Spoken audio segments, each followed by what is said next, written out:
नमस्कार दोस्तों, DPN news में आपका स्वागत है। मैं हूं आपके साथ आपका दोस्त आशीर्वाद। दोस्तों आज बात करेंगे आपके साथ शिमला एग्रीमेंट पे पाकिस्तान की यू टर्न की। जी हां, शिमला एग्रीमेंट पे पाकिस्तान के रक्षा मंत्री ने क्या कहा और कैसे उन्होंने यू टर्न लिया, उसके बाद बात करेंगे उस पर। और क्या है शिमला एग्रीमेंट, चर्चा इस पर भी होगी। दोस्तों सभी का स्वागत है आपका। आइए बात करते हैं पाकिस्तान के इस यू टर्न पर। दोस्तों बात करेंगे आपके साथ पाकिस्तान का यू टर्न क्या है और किस प्रकार उसने लिया। जी हाँ, पाकिस्तान के रक्षा मंत्री ख्वाजा आसिफ लगातार बोलते रहे हैं भारत के बारे में।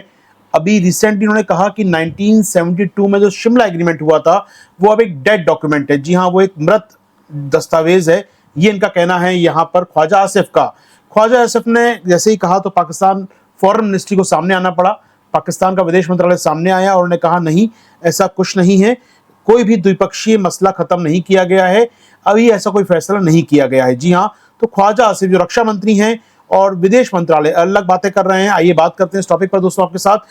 ख्वाजा आसिफ ने एक इंटरव्यू में कहा भी रिसेंटली कि भारत ने 2019 में जो आर्टिकल 370 को डाइल्यूट करने का जो कदम उठाया था जम्मू कश्मीर में, उसके बाद से शिमला समझौते का कोई मतलब नहीं रह गया है। उन्होंने कहा कि फिर से हम लोग उसी जगह पर लौट आए हैं जहां 1948 में थे। 1948 मतलब वो सीज फायर लाइन जो बनाई थी यूएन ने, उस समय यूएन ने कहा था cease fire line he line of control होगी। जी हाँ दोस्तों, तो यूएन ने जो कहा था वही माना जाएगा। 1948 में हम लोग पहुंच जाएंगे, यानी जो इतना कब्जा कर सकता है वो उतना कब्जा कर ले यहाँ पर। तो यहाँ कहीं ना कहीं शिमला एग्रीमेंट को डेड डॉक्यूमेंट घोषित कर दिया था ख्वाजा आसिफ ने दोस्तों। लेकिन ख्वाजा आसिफ ने ऐसा क्यों कहा उसके भी समझना होगा आपको।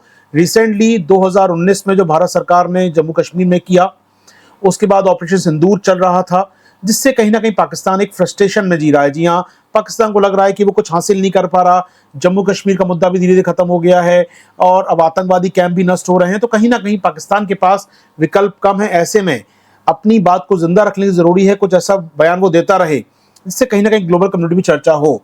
और इससे बेहतर क्या होता, बोले शिमला समझौता खत्म हो गया। जी हाँ दोस्तों, तो क्या कहा, जैसे ही रक्षा मंत्री ने स्टेटमेंट दिया, पाकिस्तान का विदेश मंत्रालय सामने आया। पाकिस्तान का विदेश मंत्रालय डैमेज कंट्रोल का प्रयास किया है। क्या डैमेज कंट्रोल किया उन्होंने यहाँ पर, ख्वाजा आसिफ से कहा थोड़ा शांत रहें। उन्होंने कहा कि नहीं जनाब, ऐसा जो ख्वाजा आसिफ कह रहे हैं ऐसा कुछ नहीं है, वो इससे इत्तेफाक नहीं रखते हैं। जी हाँ, विदेश मंत्रालय ने क्लियर कर दिया कि यहाँ पर जो ख्वाजा आसिफ कह रहे हैं उससे कोई मतलब नहीं है। उन्होंने कहा कि ऑल ट्रीटीज, जो भी संधियां की गई हैं भारत के साथ, चाहे वो शिमला एग्रीमेंट हो या वो इंडस वाटर ट्रीटी हो, वो हमारी तरफ से अभी सभी चल रही हैं। जी हाँ, ये क्लियर कहा है पाकिस्तान के अधिकारियों ने कि कोई ऐसा अंतिम निर्णय नहीं किया गया है, फॉर्मल डिसीजन नहीं हुआ है कि शिमला एग्रीमेंट खत्म किया जाए। हाँ, उन्होंने ये बात जरूर कही कि भारत के साथ जो विवाद हुआ है ऑपरेशन सिंदूर वाला, उसके बाद हमारे चर्चा चल रही है क्या हम लोग इसको कंटिन्यू करें ट्रीटीज को या ना करें, लेकिन अभी इनको टर्मिनेट करने का कोई फैसला नहीं किया गया है। यानी कहीं ना कहीं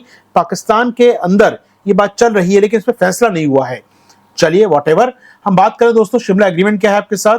तो शिमला एग्रीमेंट दो लोगों के बीच साइन हुआ था। ये 1971 की वॉर के बीच में पाकिस्तान की हार हुई थी। लगभग 80 से 90 हजार पाकिस्तानी सैनिक भारतीय युद्धबंदी थे। उसके बाद पाकिस्तान में प्रेशर था कि वो समझौता करे और 1972 में शिमला समझौता साइन किया गया।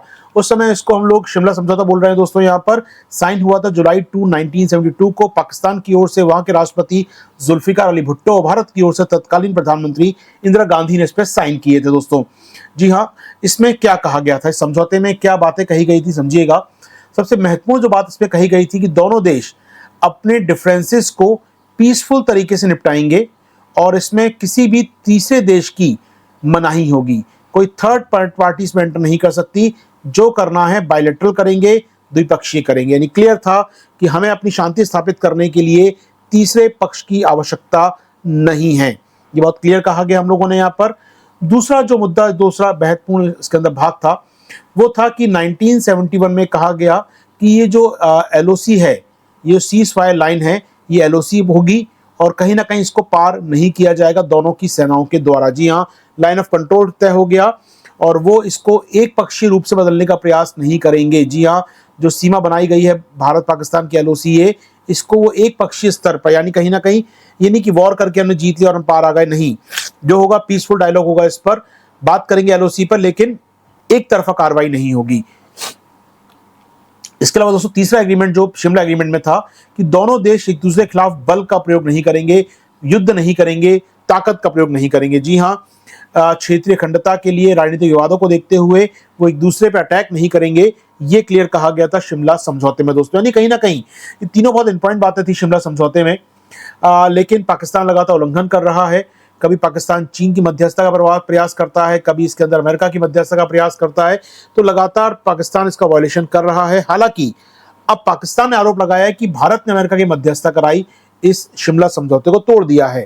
हालांकि रक्षा मंत्री कहना यही था उनके, लेकिन पॉइंट बात है वहां के विदेश मंत्रालय जो कि ऑफिशियल बॉडी है इस बात को कहने के लिए, उनका कहना है नहीं, ऐसा कुछ नहीं हुआ है।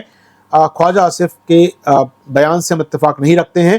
ख्वाजा आसिफ का बयान एक आइसोलेटेड बयान अपने आप में हो सकता है। तो कहीं ना कहीं दोस्तों शिमला समझौता बना हुआ है। आपको क्या लगता है दोस्तों, शिमला समझौता बनाना चाहिए? और एक जानकारी दे दूं मैं आपको थोड़ी सी फन फैक्ट, शिमला समझौते में बात करें दोस्तों, शिमला समझौता जो हुआ था 1972 में, तब तक उसको शिमला बोलते थे हम लोग, इस शहर का नाम था शिमला, और इस समझौते के बाद ही इसे शिमला कहा जाने लगा। तो आपने थंबनेल पे देखा होगा लिखा है शिमला एग्रीमेंट, दैट वाई, क्योंकि वो उस समय तक शिमला ही उसका नाम था। आज में शिमला कहते हैं इसको हम लोग। तो दोस्तों कैसी लगी जानकारी बताइए कमेंट बॉक्स में आप लोग, और कैसे लगते हैं हमारे सेशन बताया कीजिए कमेंट बॉक्स में, जिससे टीम प्रमोट हो, टीम को मोटिवेशन मिले आपके लिए अच्छा लेक्चर लाने का। उम्मीद करेंगे मुलाकात होगी आपसे अगले सेशन में। दीजिए तक लिया गया, थैंक यू, शुक्रिया।